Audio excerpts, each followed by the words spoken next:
The Whispering Void, Thelibraria numero. Prologue, The Whispering Void. I was chosen, not by fate, not by destiny, but by something vast, unfathomable, and beyond human comprehension. It called to me, not with words, but with the shuddering of existence itself, a vibration in my bones, a distortion in the edges of reality, a hum so deep that it bypassed my ears and buried itself into the marrow of my being. It came in the silence of night, in the moments when the world felt just a little too still. At first I dismissed it as exhaustion, the weight of the last few months pressing against my skull. A struggling software engineer, barely keeping my life together, discarded like obsolete code by a company that decided AI was faster, smarter, and cheaper than human intellect. I had been replaced by a program, an irony that wasn't lost on me, considering what would happen next. When I slept, I dreamed of colors that shouldn't exist, sounds that had weight, textures that bled meaning into my skin. The visions twisted and folded into each other, forming something indescribable. And then, pain. Not just pain, all pain. Physical, emotional, spiritual. Each sensation merged, amplifying into something I could barely endure. My nerves burned, my mind fractured, and my soul, if I even had one, felt like it was being rewritten. I saw it then, not in a way that eyes could perceive, not as something that fit within the structure of the universe I had once known. It was synesthesia and suffering wrapped into physical and spiritual form. It did not speak. It did not need to. Understanding was forced into me, like code injected into a machine. I was to leave this world, not in death, not in ascension, but in transmigration, a shift into another plane of existence, one where the rules of nature bent and twisted under forces far greater than anything on earth. I would be granted knowledge, enough to understand where I was going, enough to comprehend what was happening, but I would not be given a choice. And so I forgot my screams, my confusion, my humanity. And the last thing I heard before reality unraveled and rewrote itself was a sound, so incomprehensible, so vast that my mind refused to hold on to it. But to me, to the fragments of myself that still clung to some form of reason, it almost sounded like laughter, the laugh of a mad god. Chapter 1. The Hollowing. It began with a name, or rather the absence of one. I was sitting across from her, my wife, at least I was sure she was my wife, watching her sip from a cup of tea, her expression soft and content. The golden light of the morning sun played through the strands of her red hair, giving it an almost fiery glow, her green eyes reflecting something playful, teasing. She was speaking to me, but I barely registered the words, because something was missing, something was wrong. I stared at her, waiting for my mind to fill in the gap, but the harder I reached for it, the further it slipped. Her name. I could remember her laughter, her voice, the scent of lavender on her skin. But her name was gone, a void where it should have been. She must have noticed something in my expression because she frowned slightly, tilting her head. "Are you okay?" The concern in her voice grounded me. I wanted to ask her, wanted to say, "Tell me your name, please. Tell me before it's gone forever." But my throat closed. Something in me whispered that if I acknowledged it aloud, if I spoke it into existence, it would grow worse. So I forced a smile, nodded. "Yeah, just tired." A soft chuckle. "You've been tired for weeks." She wasn't wrong. Laid off, no prospects, drowning in a world that had decided it no longer needed me. Maybe this was stress. Maybe this was just the weight of everything crushing down. But something in my gut told me otherwise. I found myself bored. It was a strange feeling, considering I had spent the past few weeks trapped in a cycle of frustration and job hunting. But today I had no motivation to even glance at my computer. Instead, I wandered. The house was quiet aside from the occasional hum of the refrigerator and the soft ticking of the clock in the living room. I leaned against the door frame, glancing around the room. Something felt off. Not wrong, just different. I scanned the walls, the furniture, the floor, trying to pinpoint what was causing the unease curling in my stomach. My eyes drifted toward the hallway. There should have been a door there. I frowned, stepping closer. I had walked through that door hundreds of times. It led to the guest bedroom, but now there was nothing but a smooth, uninterrupted wall. My fingers brushed over the surface. No indentation, no faint outline where the door should have been. Had it always been like this? I turned toward the living room, gaze sweeping over the space, searching for anything else that felt out of place. The bookshelf. It had been against the far wall, hadn't it? Hadn't it? A cold sensation trickled down my spine. I turned sharply, heading toward the office. Or rather, where the office should have been. The study and the guest bedroom had been connected. If one was gone, then the other. No desk, no bookshelves, no trace that anything had ever been there at all. I knew it had existed. I had spent hours in that room, hadn't I? Reading, working. The walls had been lined with books, filled with notes.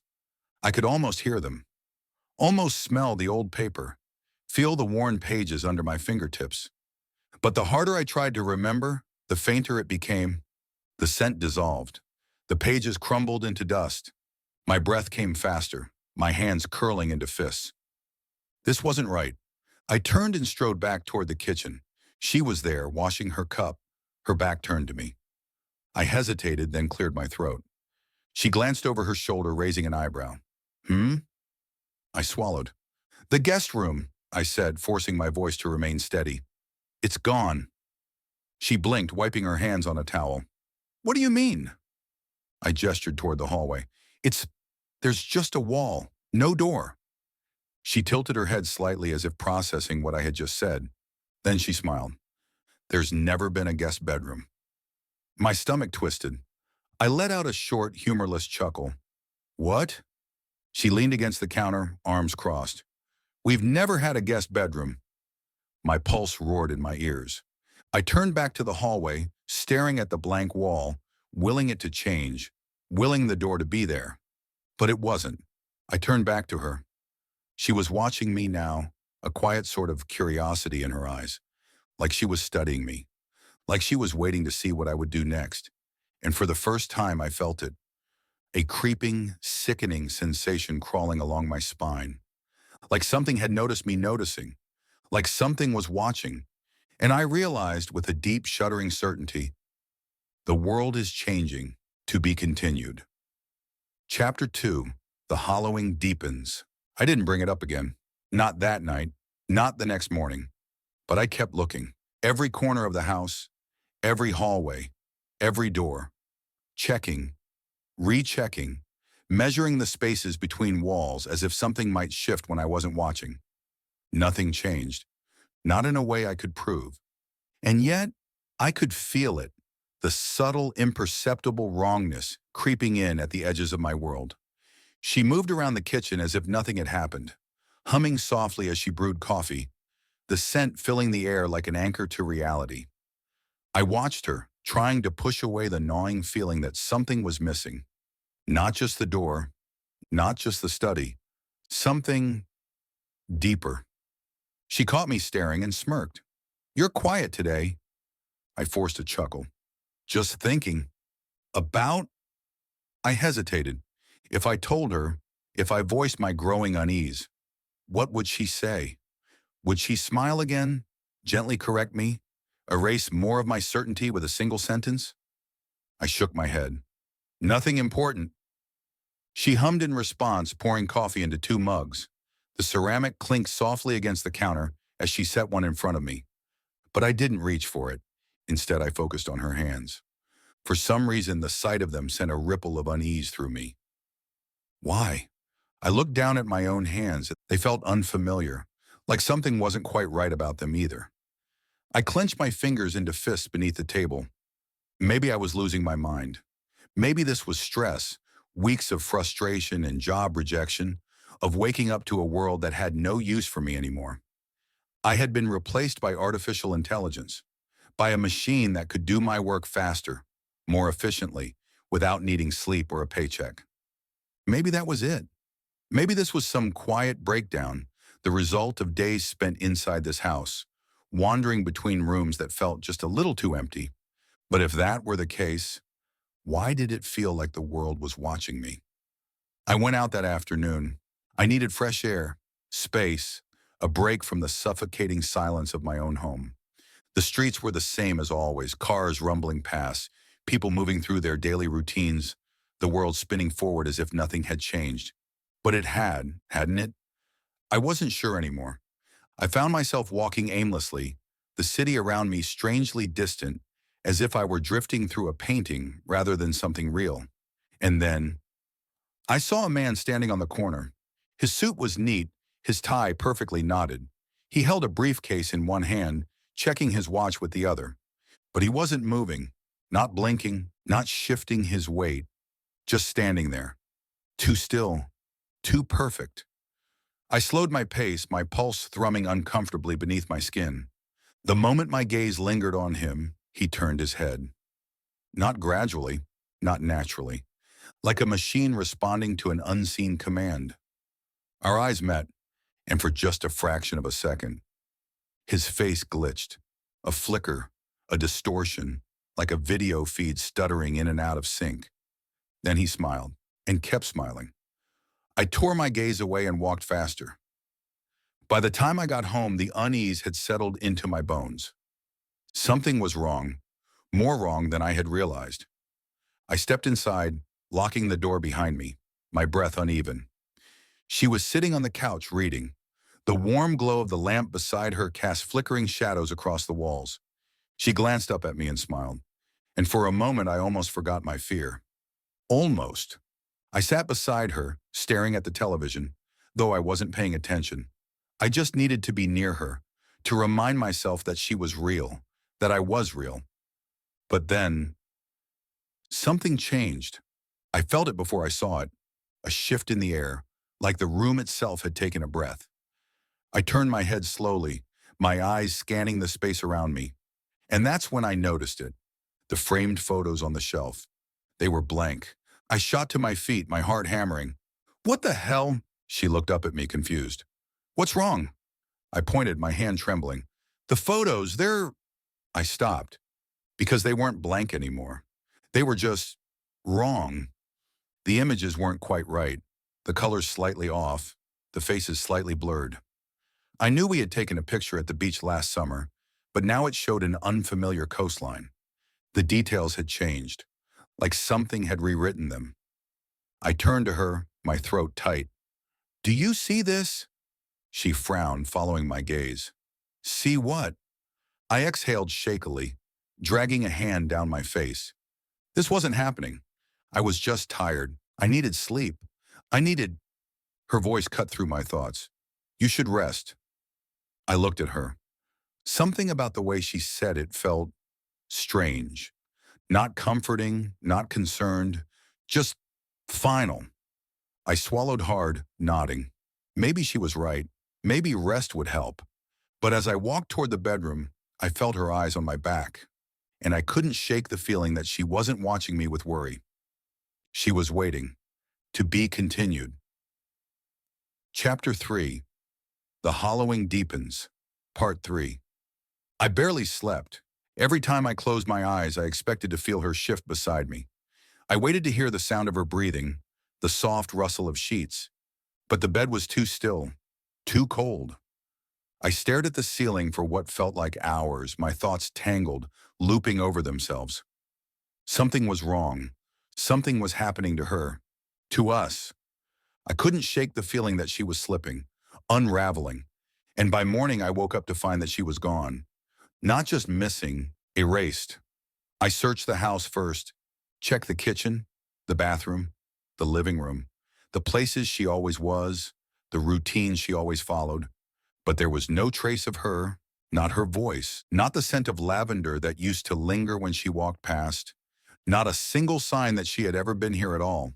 Her toothbrush was gone from the sink. Her shoes were missing from the door. The closet, where her clothes once filled half the space, empty. I froze, gripping the doorframe, my heart slamming in my chest. This wasn't just absence. This was removal. Something had taken her, or dash. Something had made it so that she was never here to begin with. I bolted to my phone, fumbling through the screen, scrolling frantically through my contacts. I found nothing. No messages, no calls, no pictures, no name. I sat there staring at my hands as a quiet, suffocating terror crept over me. I was forgetting her. I couldn't forget her.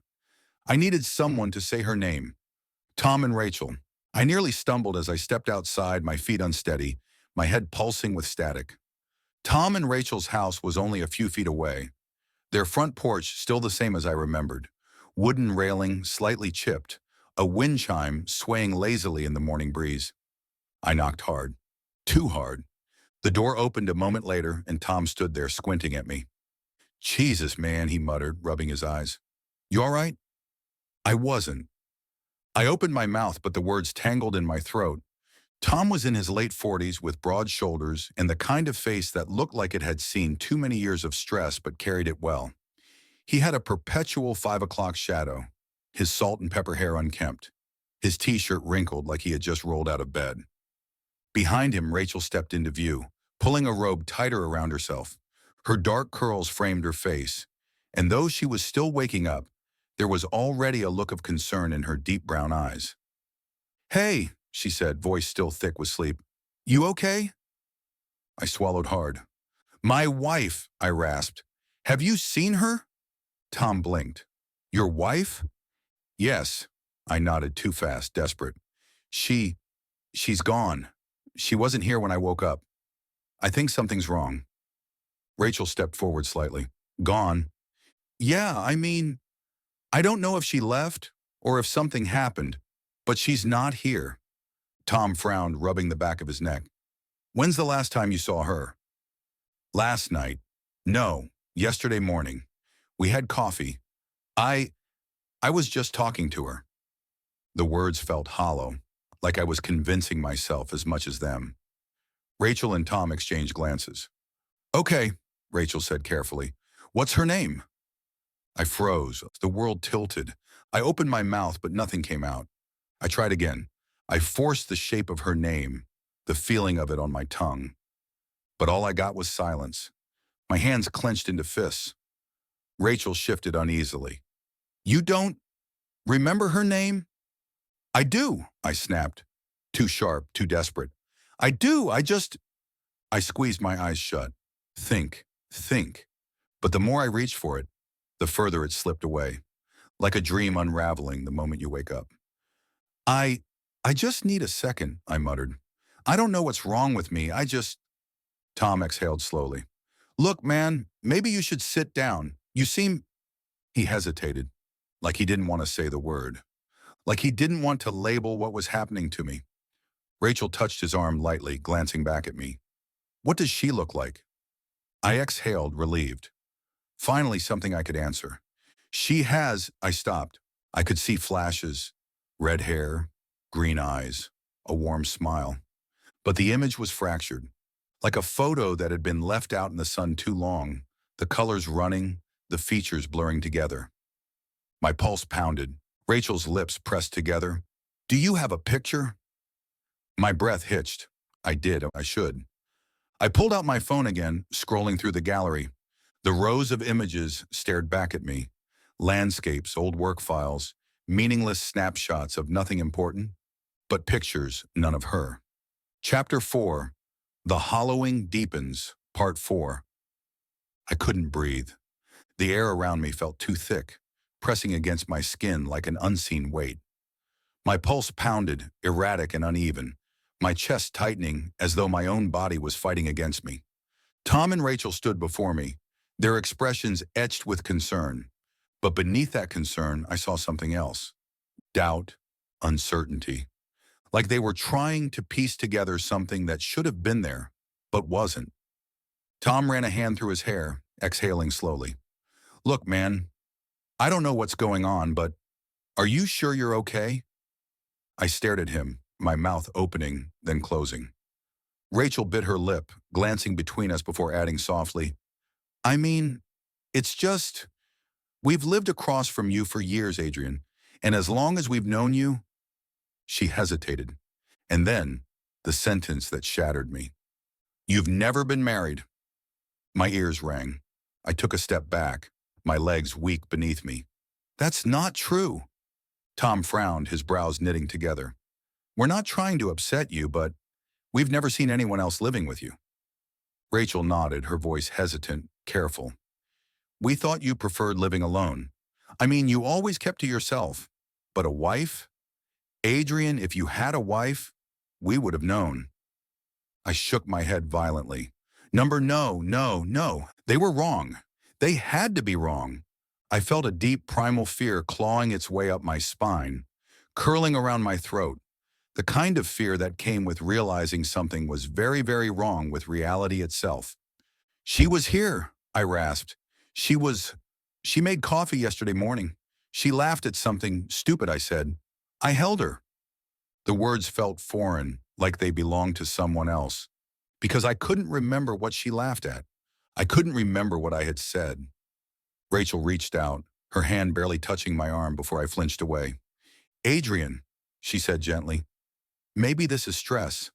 I mean, with your job, everything going on, maybe you just... I took another step back, dizzy, disoriented, drowning in a panic that only worsened with every breath. No, I choked out. You knew her. You saw her. You... Tom winced, rubbing his temples like he had a sudden headache. Rachel's expression shifted, flickered, like she was trying to grasp a memory that had already slipped through her fingers. And then she said the worst thing yet. Maybe you're confusing a dream with reality. I staggered. My head was spinning. I felt unmoored, disconnected, floating somewhere between this moment and something else. Something that was being pulled away from me.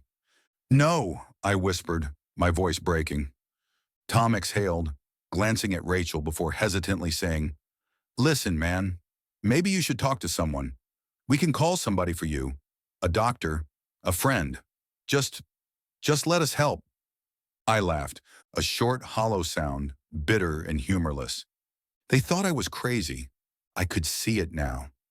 The way they stood, cautious but kind. The way they exchanged looks, silently communicating something I wasn't privy to. They thought I had snapped, and maybe I had. Maybe this was what it felt like to lose your mind, to have everything unravel at the seams while the world around you stayed perfectly intact. But I couldn't accept that. I wouldn't. I turned abruptly, walking away before they could say another word. Adrian, Rachel called after me, but I didn't stop. I needed proof. I needed something, anything to prove to myself that she was real. I threw open my front door, barely registering the sound of it slamming behind me. The house felt too quiet, too empty, like a stage set, waiting for actors that would never come. I ran to the bedroom first, my hands shaking as I ripped open drawers, threw open the closet. Nothing, no clothes, no perfume bottles, no sign that she had ever lived here. The bathroom, the guest room. No, wait, there was no guest room anymore. I stumbled back, my breath coming in short, rapid bursts. My lungs felt too tight, my fingers tingling. The world was closing in. I needed the photos. I tore through the living room, my hands grabbing at picture frames, my eyes desperate for proof. But when I looked at them, they were wrong, every single one. Photos that should have been of us were now only of me. At the beach, just me. At the dinner table, just me. On vacation, just... Mr. I gasped, my hands trembling as I dropped the frame. It shattered against the floor, glass shards scattering across the wood. I was hyperventilating now, my chest too tight, my vision flickering at the edges. She was gone. Not just from this house, not just from my memory, but from reality itself. I sank to my knees, gripping my head, trying to force the memories back. But they were slipping, every detail washed away, like ink dissolving in water. Her face, her voice, her laughter. I could still feel the absence of something important, but I couldn't recall what it was.